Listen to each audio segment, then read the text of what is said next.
الحمد لله الحمد لله رب العالمين والصلاة والسلام على رسوله الكريم وعلى آله وأصحابه أجمعين وعلى كل من تبعهم بإحسان إلى يوم الدين. أما بعد، ہماری دینی زندگی کی دوڑ دھوپ، اس کا اصل مقصود اور منتہا یہ ہے کہ اللہ جل جلالہ ہم سے راضی ہو جائے، تو ان کی خوشنودی حاصل ہو. ہر چیز میں مقصود یہی ہونا چاہیے کہ میرا مالک، میرا خالق، میرا منعم مجھ سے راضی ہو. اور اسی کی کوشش کا نام اصلاح بھی ہے کہ اصلاح نفس اس لیے کی جاتی ہے تاکہ اللہ تبارک و تعالی راضی ہو. اس راستے میں جو سب سے بڑی رکاوٹ ہے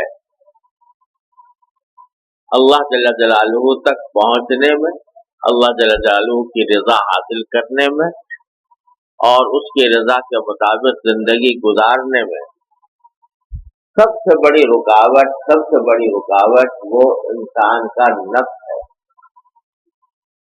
نفسانی خواہشات، جو انسان کو اپنے دینی فرائض ادا کرنے میں بھی رکاوٹ بنتی ہیں اور منہیات اور معصیتوں اور گناہوں سے بچنے میں بھی رکاوٹ جو ہوتی ہے وہ انسان کی اپنی نفسانی خواہشات ہوتی ہیں. اللہ تعالیٰ نے بنایا ہی انسان کو ایسا ہے کہ اس کے اندر خواہشیں پیدا ہوتی ہیں اور وہ خواہشیں اچھی چیز کی بھی ہوتی ہیں، بری چیز کی بھی ہوتی ہیں. فَأَلْهَمَهَا فُجُورَهَا وَتَقْوَاهَا کے معنی یہی ہیں کہ اللہ تبارک و تعالیٰ نے انسان کی سرشت میں، اس کی طبیعت میں دونوں چیزیں ڈال دی ہیں، فجور یعنی گناہ کی بھی اور تقویٰ کی بھی، دونوں قسم کی. اب جو ہماری نفسانی خواہشات ہوتی ہیں وہ ہم کو ہمارے لیے رکاوٹ بنتی ہیں اللہ تبارک و تعالیٰ کے رضا کے کاموں کے راستے میں. دل میں خواہش ہو رہی ہے، ایک طرف سے اذان کی آواز آ رہی ہے اور مسجد کی طرف بلایا جا رہا ہے، اور دوسری طرف نیند آ رہی ہے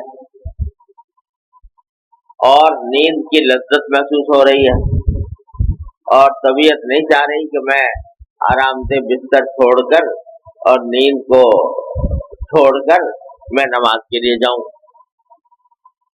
اب یہ نفسانی خواہش ہے جو روک رہی ہے.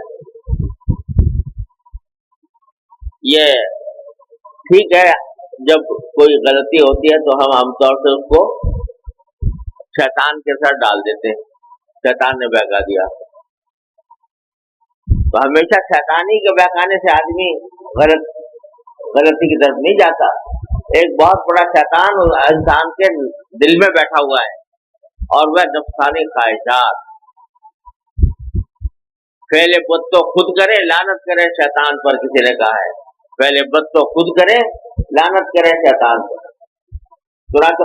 قرآن کریم میں ہے کہ جب شیطان سے یہ کہا جائے گا، وہاں جا کے لوگ لعنت برآمد کریں گے شیطان کو کہ تم نے ہمیں گمراہ کیا، تم نے ہمیں غلط راستے پر ڈالا، تمہاری وجہ سے آج ہم جہنم میں جا رہے ہیں.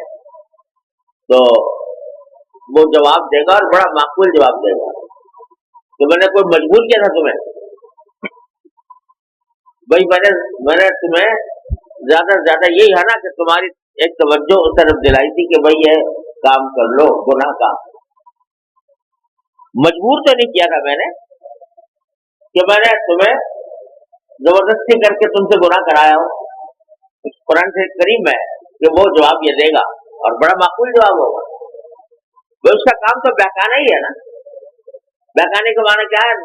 کہا کہ بھائی یہ گناہ کر لو، ارے یار بڑا اچھا موقع، کر لے یہ گناہ کر لے.